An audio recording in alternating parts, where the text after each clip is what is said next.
Well, hi, Jenna. Well, hi, Shelby. How are we doing today? Pretty good. And welcome back to Miss Willow's Book Club podcast. Yay. We are so excited for this episode. Yeah. This was a book that we both rated really highly, and that is Red Rising. Yay. I think we've literally been talking about this book for months. Yeah, well, you gave this to me for Christmas? I did. Yeah. Oh my God, it was that long ago. Yeah, so I had been talking about wanting to read it for a while before then, and then you finally got me a copy then, and I still haven't read it because I've been waiting to read it so we can read it together. I know. And then we chose it for our book club finally, and everybody wanted to read it too. Yeah, it had also been on our book club short list for the last at least 4 months. At least, yeah. And then we finally were like, let's do a little bit less fantasy romance. Let's do some sci-fi. Yeah. And overall, people really liked it. I mean, yes. I don't think anyone rated it under a 4. Yeah. And so everyone was between 4 and 5, and there were quite a few people that did give it 4.5 and 5 stars. Yeah. What did you rate it? I gave it 5 stars. I definitely gave Red Rising 5 stars. I knew this was going to be my kind of book when I heard other creators talk about it and stuff too, and reading the reviews. I knew this was going to be something I'd like, and it was exactly what I wanted. I love it. That makes me so happy, especially because I feel like we have been reading so much fantasy romance, and so finally getting into that sci-fi. Shelby's first sci-fi. Shelby's first sci-fi. Woo! Yeah, I love it. I gave it 4.5, but I rounded it up to 5 on Goodreads. I think the only reason that I didn't give it that full 5 stars was because I've never really read anything like it. So you weren't sure what to think of it? Yeah. And I think it was a little bit difficult to wrap my head around the world. Okay. Because the world was really intricate. Was Mars. It wasn't even Earth. True. Is this your first book you've ever read where they're not on Earth? Yes. Nice. But I loved it. And it was like, we kind of know what Mars looks like, right? And what you we had think a picture of it, at least, in your mind. Yeah. It's like a red planet. But then, I think that's a spoiler, so I'll wait. But the world was just so intricately built that I felt like it wasn't one of those books that I could read right before I go to sleep. It was like I have to be awake. Otherwise, I'm like, oh, I missed a whole bunch and didn't even realize it. Yeah, I think fantasy can be like that too when you read high fantasy and you have to really pay attention. But I can definitely see that if you've not read sci-fi before, just anything off planet starts to like get a little bit different. Yeah. And I like it because a lot of people have said that this is the worst out of the series. Yeah, I have heard, well, and not even that this one was like bad, kind of the worst, but just that it only gets better. Right. Because people still love it. I mean, we're all hooked. Yeah. Well, and I'm happy to hear that Golden Sun, which is book 2, doesn't have second book syndrome. Everybody says Golden Sun is amazing, and that there's nothing you can read after Golden Sun besides, what is it called? Morning Star, that you like have to go immediately into the third. So how long after you finished the first book did you go out and buy the next ones? I hadn't even finished the first one when I bought the next one. Really? Oh my God, I love that. Yeah. Well, because the second one then had arrived, like I had finished the first book, like on, Friday night or something, and on Saturday morning, all the rest of them arrived from Amazon. Yeah. But I have waited to start Golden Sun. I've waited because I wanted to make sure we recorded this before I started the next one. Because it's easy to accidentally spoil yourself. I know. So have you looked up any fan art? Because I've heard that's it's spoilery. That's what girls at book club were saying, was that it was kind of spoilery. So I have not looked at any fan art. Yeah, I looked at a little bit, but if it did spoil anything, I don't know. Yeah, I was just trying to picture what Darrow looked like. Yeah. See, I wasn't minding having just my own picture of what these people look like. I love that. I love that. Yeah, I'm very curious to look at fan art after though and see how much it actually aligns with what I was envisioning. Yeah. Oh, it was a little different for me. I got to be honest. But I liked it. Good. I'm glad. I'm so glad that you liked it. I was really hoping that sci-fi wouldn't be too big of a bridge from fantasy for you. No, I loved it. And honestly, so I also went out and bought all the books. Nice. And I cannot wait to start the next one too. Good. I know. Because this has kind of a cult following. Yeah? Yeah. Good. I mean, it deserves it. Right? Now that we talked about it, my TikTok is showing up all Red Rising stuff. And I have to just swipe because I'm like, I don't want to spoil yourself. See, that happens to me a little bit right now too, because I'm in the middle of the Stormlight Archives series by Brandon Sanderson. So I'm in the middle of Oathbringer, if you've read them. I'm in the middle of the third one. But it's kind of the same where I'm far enough in that I will something will pop up and I'll recognize the characters' names as being from that. And I'm like, oh, no, just in case. Don't want to spoil. But then sometimes there's really funny memes. So I like don't really want to scroll past them because I enjoy that. But man. Have you ever had a point where you were scrolling social media and you were spoiled from a book? I'm trying to think. I think I've gotten pretty lucky / good at timing my scroll so that I scroll away. Actually, the only time I've gotten spoiled by something is because somebody commented on one of our videos and spoiled me. Yep. We had a couple of people comment on our what's the last Sarah J. Maas one that we read? House of Flame and Shadow. Yeah, House of Flame and Shadow commented, and they were like, well, actually later on in the book this happens. And I was like, dude, why? You haven't finished it yet. Yeah. I know. I think I deleted the comments so you didn't see it. Oh, probably. Yeah, well, and there was not that it was that big of a deal, but I think somebody spoiled some things in Powerless for me too. Oh yeah. Oh, that's a bummer. Yeah. That's a bummer. I got spoiled for Bridgerton. Did you? Yeah. I knew who she was. Oh, yeah. I probably from all of the videos from TikTok and stuff. Yeah. And then when we were talking about it at book club, people are like, oh, no. And I was like, I already know who it is. Yeah. It's fine. Which I actually did finish Bridgerton. Oh, nice. I finished the whole series.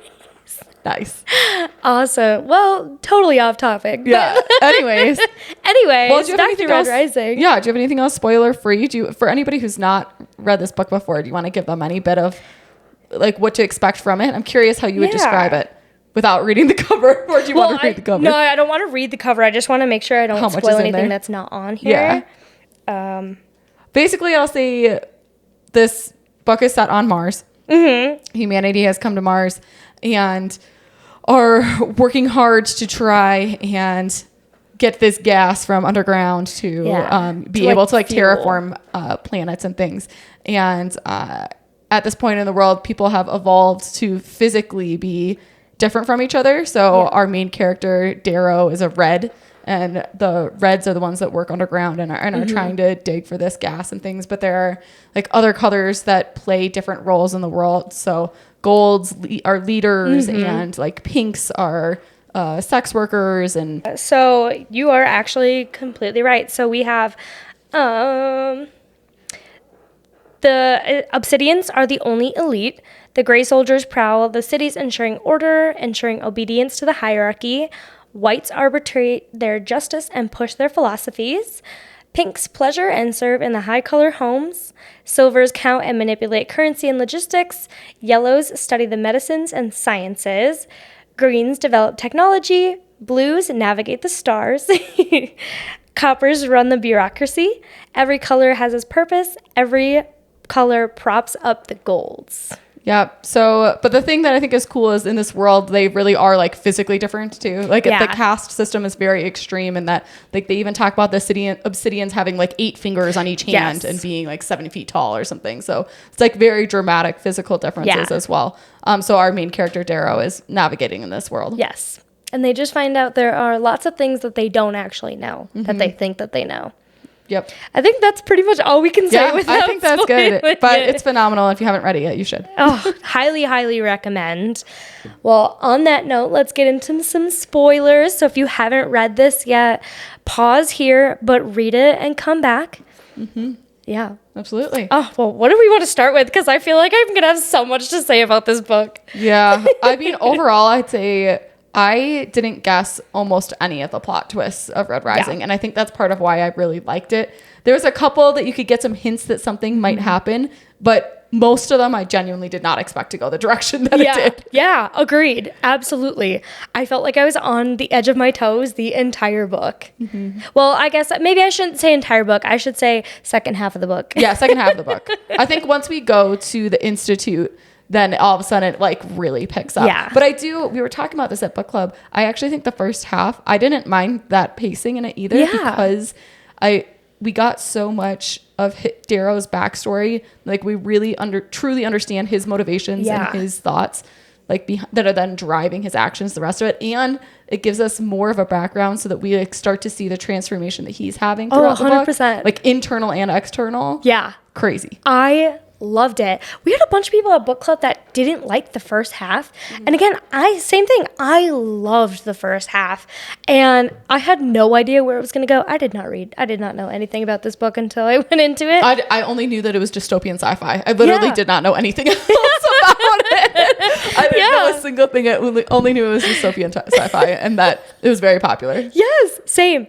And so I just didn't know what to expect. And so I think that's why I liked it so much. Like, I had no idea that he was going to be a red and then goes through transformation and then is actually a gold. So do we want to talk about him as a red? Yeah, so that's kind of how I thought about that too. And I know that the book split it into sections, and I probably should have paid attention if the sections were the same as what I had mentally separated them into. I'm sure they are, but I basically saw it as the time when he was a red before, like, kind of when EO dies and all of those scenes and stuff to up through the point where he dies.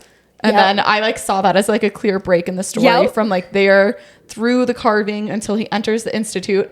And then even within the Institute, there was like two really distinct sections of like before and after his interaction with Cassius. Yep. So that was kind of what I saw as like those 4 little sections. So should we start with like while he was like slave, which is I think when he was a red. Yep. The very beginning. Slave, reborn, gold, and then reaper. Okay, so that was probably about the same as what is close enough. Yes. Pretty much. Yeah, so starting with him as a slave, I think I fell in love with Darrow immediately. Yeah.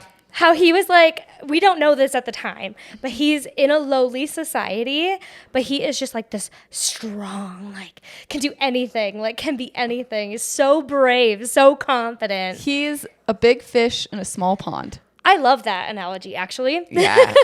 I really think that that's like, especially in the beginning of the book, Darrow is a big fish in a small pond. And when he exits out into the world, all of a sudden, little fish, big pond. Like he gets the opposite, which is, I think, interesting for him because he's used to being top dog. Yeah. Like he has so much confidence of being, he's like, oh, I'm a hell diver, actually. He's like, actually, did you know that I almost won the laurel?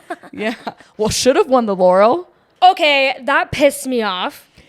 Yeah, that was the only one that I was like, sadly saw coming a little bit, only because I was like, oh, there's no way. It was like, it's gonna start in tragedy. I know it. Yep. And when they're talking about how they never win it and it's always rigged, and this group which the groups and the reds to me like didn't even matter anymore. Well, and they didn't, and that's kind of the whole point. Is I think that like within each of the casts, there's are already corruption within each of those levels and stuff. So even though Darrow should have won and even hurts himself to get to that point. So I guess, what did you think about that? That like he took it to that extreme, even as like hurts himself and is going against what people are saying to like really push to try and get it just to feed his wife. Oh yeah. And honestly, it broke my heart. Yeah. But I was kind of trying to like position myself into like his place in society, and I was like, oh, this is just what they have to do to live. Yeah. And looking back, I'm much more angry about it now than I was while it happened. Yeah, I know. I kind of am more angry about it now than when it was happening too. Do you think that the other older men in the community, and I say older because the older was like 30 or 35. Like that's one of the things that I thought was wild. Crazy. Is it's like you grow up fast and you burn out quick, like that. And as a red, at least as a low red, which was sad. But do you think that the older men that were working like as I don't know, minors or whatever, do you think that they realized how rigged it was and that that's why they didn't push themselves? I don't think so. I think that was just kind of how it was down there. I honestly question if anybody knew, but obviously we know that some people had an inkling of what was going on, but I think the majority of people didn't know. They were so suppressed that it just kept them suppressed. Which kind of brings me to EO. Yeah. Do you think she actually knew? That's what I was going to ask you. Well, so my question is more, how much do you think EO knew? Yeah, because she knew something. Right? And so I have just, as we get further in the story, it makes you really question. There's like so many levels of what did she know? Like how involved was she with the Sons of Ares? Is that what they're called? Yep. Was she actively a part of this group, or did she just know they existed and that there was someone resisting? Like, was this her lone stance of being a martyr, not really knowing where it was going to go? Or did she know that she was going to set off the chain of events for Darrow? Gosh, I feel like it could go either way. And I feel like that's why I'm so torn on it, is because I feel like she could have known and been curating this whole plan, or she had just an inkling that there was something better and that was just her dream. And like, I don't know which side would be better. I know. I kind of feel like people must not have known as much, is my guess, because both his Darrow's, is it his uncle? I think Gnarl. Gnarl. What was his name?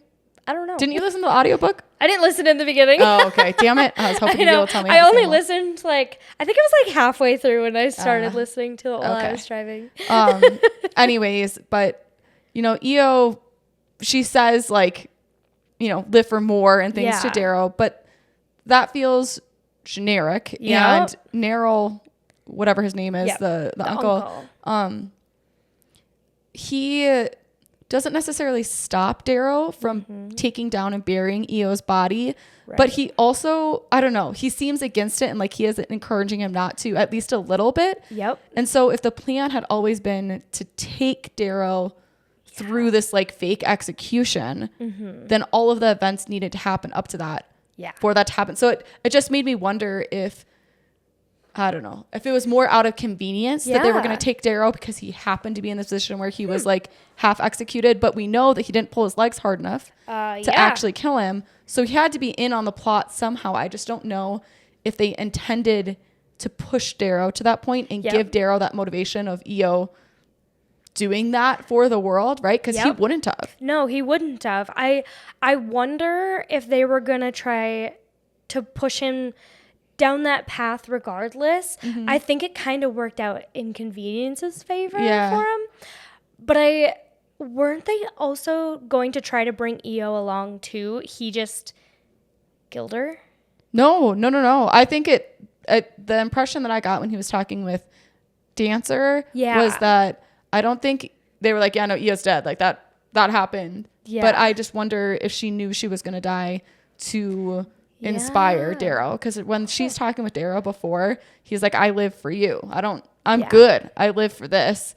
And she's like, that's not enough for me. That's not enough. And so I think she knew that it was only going to be something big that would push him to do that. Well, and then she sings the song so she knew she was going to die.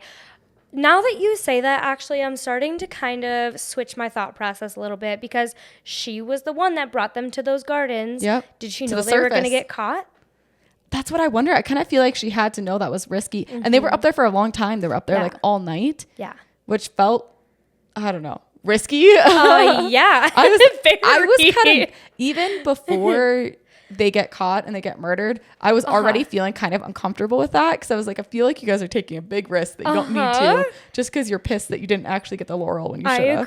I agree. And so I was kind of mad at Io for that. And I was kind of mad at Io for putting him in that position. Like, I get that they needed him to be inspired, but I was kind of mad at her for that. So what did you think? Because his gift to her was, hey, guess what? I've got this big secret where I'm going to win the laurel. She did not care in the slightest. I don't think it's that she didn't care as much as she didn't want him to feel bad when it didn't follow through. Yeah. Like, I think she probably... that's why I say I think some of them had an idea of how rigged it was and some of them didn't. And she also wasn't working in the mine, so she might not have realized like the numbers they were pulling and that they even should have won the laurel. So I guess I more read it as she was trying to like play it down to like cool his anger a little bit. Yeah. So and to me it was like she just wasn't sharing in that excitable moment. Yeah. And I was like, come on, he's so excited. I know. God. He literally just like lived for Io. He did. He even said that. Almost the entire book, too. I know. Gosh.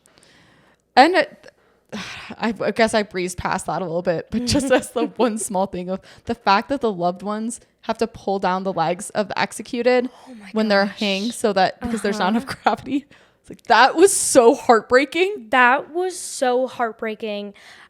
I don't even know what else to say, because it just like, I couldn't even believe that that's what I was reading, because I thought I read it wrong the first time. And then when he did that for EO to like put her out of her misery, I was like, oh, I didn't read that wrong. I read that correctly. They have to kill their loved ones in order for them to like actually be dead. Yeah. Heartbreaking. It really set the scene for how gruesome and brutal this book was going to be. Yes, it did. And I think it set the tone for what Darrow's expectations of Golds are, because the Golds stand by that execution and just don't care. Yep. It's like squashing a fly. They don't care at all about her. Because was it the arch-governor that was watching him? Augustus. Interesting. He comes up later. Yeah. Yeah. So also, though, Darrow then waking up buried underground, that is like one of my biggest fears. I know. He's buried alive. And I was freaking out with him when he was talking about the weight of the soil on his chest. I'm like, oh no. You're like, no, I don't want any part of that. Yeah. Oh my gosh. I just pictured Frankenstein. Hand out. Yeah. Oh my gosh. And then when they start, so now we kind of enter into the reborn part. And we start to find out that he is going to be carved or transformed into a gold. But he only learns that he is worthy of that because he does that test with the cards. And I think, which I don't even remember what was supposed to be on one of them. A sheep was on one of them, and something else was on the other, right? So I had two different cards, and they were both face down. And he basically, is it Dancer that says to do that, to pick one of the cards? And he's like, if you pick the right one, you win, and you get to do this. And Darrow's smart enough to realize that both cards have the same thing on it. And I wouldn't have. I wouldn't have guessed that. But like his thinking through that, I think is supposed to be our first inkling that Darrow's a lot smarter than we're supposed to give lower reds credit for. He kind of thinks like a gold already. Right. And so that's even before any of his mental or physical transformation. Yeah. So that's like innately he already is that, which starts to question those physical caste system that they have. It's like, where does this come from? And does it actually work to separate the people out? Yeah. Yeah. What did you think of Dancer? I don't know. Oh. I mean, I get where I appreciate that he's, trying to do something for the greater good, but I just have so many questions. Oh, yeah. Like, where are the Sons of Ares getting the money for this? Who is funding them? I didn't even think about that. Who is funding them? They're having to find donations, like eyes and stuff, organs, to do this, and how expensive it's got to be to do this carving on Darrow and all the training and everything too. Because it's not like you're carving into the skin. You are literally changing a bone structure. Everything. They gave him new eyes. They gave him new hair. They made him. How tall was he before? I don't remember, but they made him taller. They gave him more muscle mass, gave him more bone mass. Yes. Like every inch of his body has changed. 100%. And like there's no way that's cheap. Otherwise everybody would do it. Exactly. So already I started from this, like, if Reds are so broke, who is funding that? Which maybe just question where Dancer was coming from a little bit. Because he wasn't a red, was he? What was he, a high red? I don't even remember what he was. I don't remember what he is either. I don't even remember. I think he was another low color, but I kind of don't think he was a red. Huh. I don't remember. You know who he reminded me of, though? Haymitch. Yeah, he did kind of remind me of Haymitch. I totally agree with that. Which I don't even know Haymitch from the books. I just know him from the movies. Yeah. But he had that, like, he was, like, on your side, totally. But surly. Yep. And he was, like, kind of mean to you at the same time. Yeah. Kind of like the surly, I don't know, helper, but yeah. Oh, gosh, it cracked me up. Which one thing, and I think we get it more in the rest of the book, but I was not prepared for the amount of times I heard "suck my balls." How many times they called each other turds. Or we're just like so like gruesome teenage boys. I know. Well, it was funny. We were talking about that at book club, that you got to remember that Pierce Brown was like 24 when he wrote this book. And somehow when you place that, all of a sudden it makes it a little more sense. You're like, all right, yeah, I guess. Young 20s boy. I know. It was just so funny to me because you're reading about people like unaliving other people. And then it's just like them calling each other turds. I literally laughed so hard. There were actually multiple points in this book that were funnier than I expected them to be, which was good. Yeah, it was really funny. I hope that continues on through the book. Me too. Because I think that was one of my favorite parts. Yeah. I mean, overall, I know it's like more of a serious book, but it was funny enough that I did like that too. Agreed. Oh gosh. So we're going through this transformation. We're meeting a couple of people. I felt like I was a little bit confused with the timeline at this point because we're kind of getting Darrow's perspective, right? And so he's coming in and out of consciousness. And so I was like, okay, well, how much time has passed?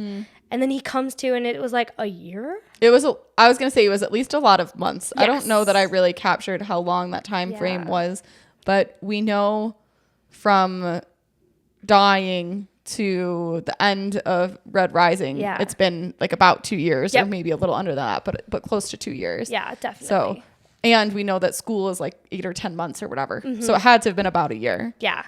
Gosh. Could you imagine though? Like, I know that he's undergoing so much change and everything, but to have like an entire year of your life just like in pain and like you're unconscious for most of it. Yeah. Well, and it's so much time healing or dealing with yourself too, that it gives him so much time to contemplate. And so he even says, like, at one point when he's realizing all these things they're doing, he says, all it is confirmation of the superiority of the gold. It takes all this to make me their equal. No wonder we serve them. Oof. And yikes. And that's really when I think when we read that page where we start to dive in a little bit more on the actual differences between all of these colors and that they physically are so different from each other, like, which really does give them an advantage. I know. I don't know. Yeah, I know. I thought that was I liked the descriptions of it, and I like when you're given like a background of what things look like, and then you find out things are so different later than even like the high reds or like what Dancer and them knew. It even felt so different later on when you get to know these people. Yeah. I agree. Do you have any thoughts of why the fighting might be like the dances that they were learning as well? Because Darrow is a great dancer. The lower reds are a people of song and dance, right? Yes. It's important to them. And as he's starting to learn the dances of the golds and learning to train, he's like noticing a lot of similarities between the two. Yep. Any thoughts? I don't know. I feel like it was taken from one group or the other and either like trickled down or trickled up, but I couldn't decide which one. I just know that it's going to come back later and be important. I wonder if it's, I don't want to say from like evolution, right? That's not the right way, but like at some point in time, they were all just humans before they started to diverge into reds and golds and stuff. And so I wonder if somehow like subconsciously the reds have held on to that type of dance, and that now later when it's going to come to be like rebellion and uprising time, all of a sudden the fact that they have these skills that are like so built into their subconscious that like they're going to be really good fighters too, because they already knew what to do. Oh, I love that. Yeah. I love that. Well, because they even talk about like earthly things and how they learned things from hundreds and hundreds of years ago and like clearly hadn't let them go. And so I wonder if it could be an evolutionary thing. Yeah. Just subconscious, you know? Yeah. Oh, I love that. During all of the like carving and learning scenes too, I know it was funny. I was reading Red Rising with Haley, who's another girl in our book club. Hi, Haley. And when he's learning to ride the horses, which was one of the times that I was laughing really hard. Also, but when a certain girl pops up when he's like falling off his horse or whatever, and it turns out she goes, "Oh yeah, she's gonna be in the book later." Immediately called it, which I mean, I think it was seeded in a way that I saw that coming too, but it was just so funny, like the confidence that came out. She's like, "Oh yeah, 100%, 100%," and sure enough, here she was. You better watch out. You better watch out. Yep. The girl's coming back. We're almost there. Yep. Yeah, I thought it was hilarious that he falls off his horse and she was basically like, you suck. Yeah.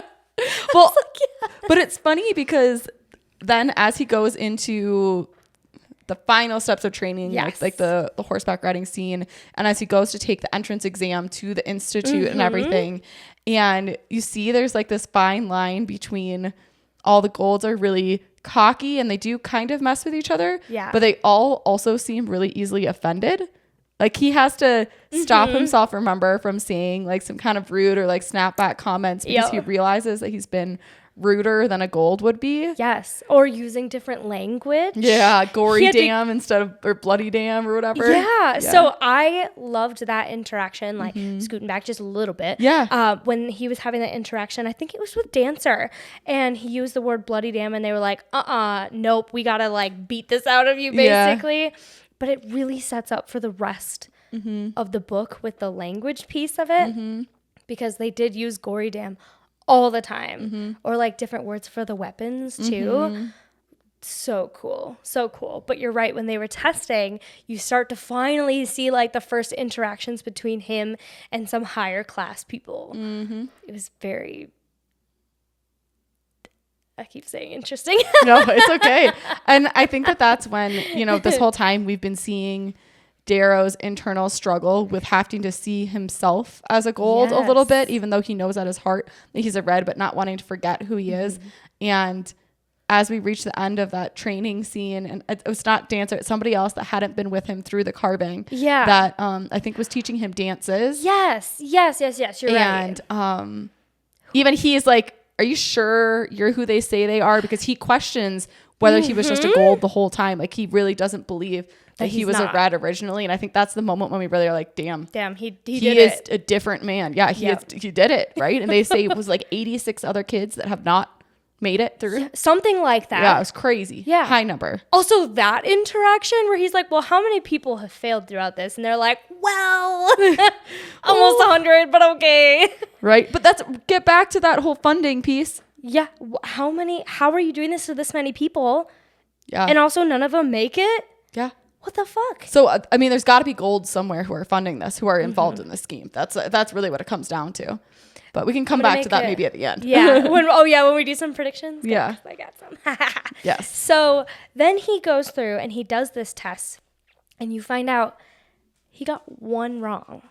On the whole thing. Whole thing. He's so good that the Board of Quality Control has to come and be like, did you cheat? Are you sure? Really? Did you cheat? They're like, we have to know. And he's like, how would I have done this? You guys have surveillance and security literally everywhere. Yep. How would I have even pulled that off? I was like, damn. Right? And it kind of comes back to what we were saying in the beginning too, with Darrow, even with cards from the beginning, being smarter than you expect him to be. So it made me wonder how much of that is just he innately is a very, very smart man. Yeah. And how much of the transformation and like the insta learning stuff that he went through really made him smarter than everyone else. Cool. I feel like it just added to it. Like it really did set him apart to make it him the one that was going to succeed, which I absolutely love. And then you find out when he gets to the institute that he did better than everybody but one person. Crazy. Wild. Sweet. So now we have Darrow has been transformed into a gold. He has done extremely well in this test, and now he is at the institute? Yeah, he's flying in on a ship, and it's kind of our first interactions with a few other golds. So this is his second time seeing Julian on the ship. And Julian had been nice during the exam, too, and he sees a girl who had been a bitch, the one that I think he stole her pencil or something, which was also hilarious, by the way. Oh my God, that was hilarious. But there's a few familiar faces and a few not familiar faces on the ship. Yep. And at least at this point, he realizes that no one else has any idea what's going on either, which kind of made me feel better for him, to be honest. Yeah, same. That, I don't know, that no one really knew what was up. Yep. But as they get there, it felt like Harry Potter, getting sorted into houses. I was literally just going to say that. Yeah. And also kind of in the fact that Harry didn't really know what was going on, right? Yeah. And then he walks in and some people have really good ideas and other people are just as clueless as he is. Yep. Yep. Having only seen the movies once, that's what I pictured. Yeah. 100%. It did the sorting scene, except that it felt almost more like zodiac sign personality type assignments. You know what I mean? It's like, oh, you're brash but strong, and you're cutting and whatever, but Yeah. it's because there's 12 houses, right? I think so. I think there's 12 sound right? houses. That sounds right. We've got, Oh, I'm not gonna remember them all. oh no, me neither. We got Ceres, Yep. Mars, Diana, Oh, they're all right here. Minerva, Yep. Apollo, Yep. Jupiter, Yep. um, You got it. I I think you only have one left. I don't know. That's what I got. Juno. Oh yeah, I would remember that one. Did you say Diana? Yeah, I did say Yeah. Diana. You got all of them but Juno. Oh, well, I think there's 3 unlabeled ones in there. There's one unlabeled. Oh, 3. Oh, there are 3. I don't know. So I don't remember. I think they're out there, but I don't Yeah. remember that we interact with them that much. But 3 that we don't really know. At least on the What they map are. at the beginning. Yes. Yeah. Yeah. True.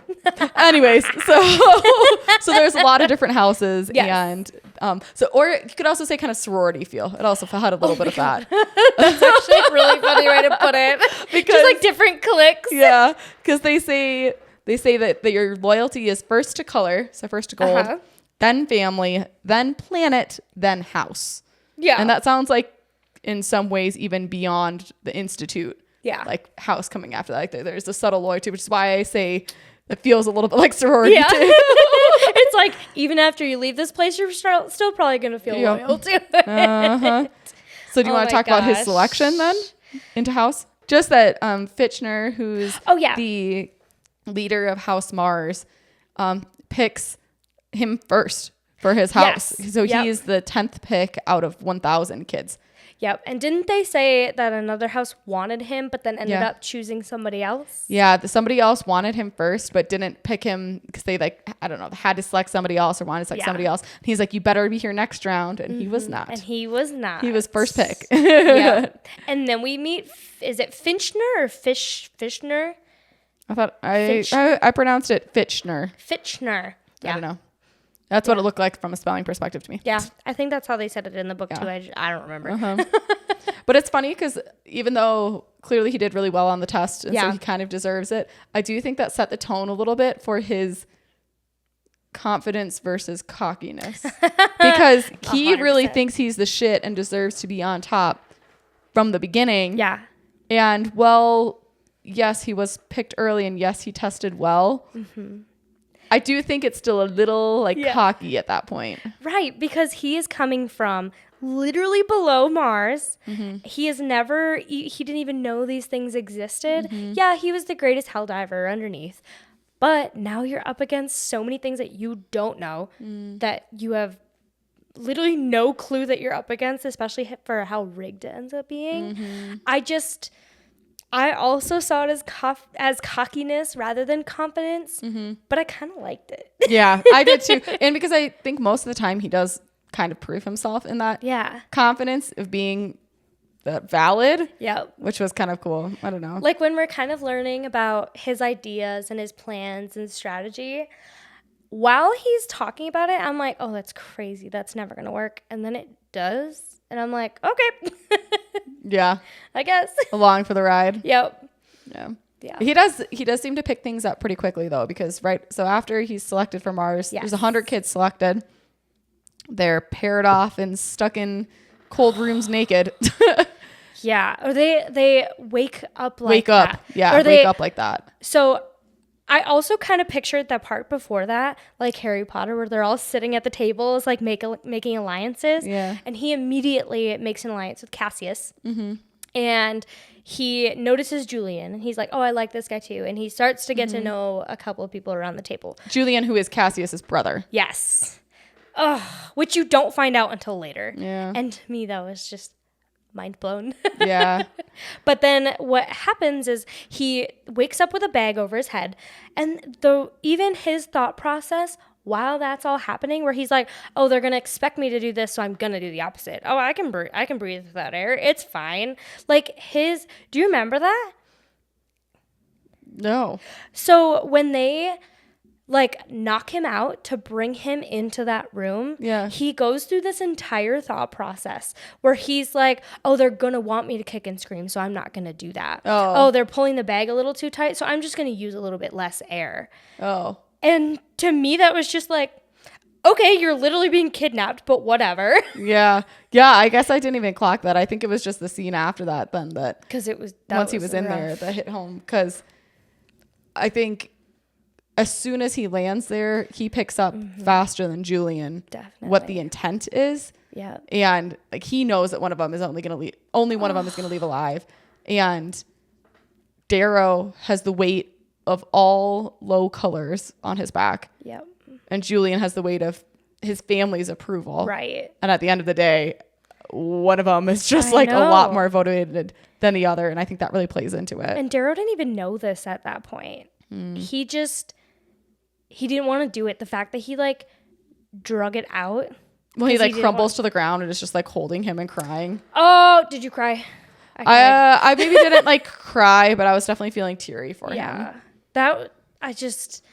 Your first experience in a brand new world, that's it. That's how they're setting you up in this total environment. Like, damn. Yeah. And at this point, Julian is the one that had sort of shown him that maybe not all golds were like completely terrible. Yep.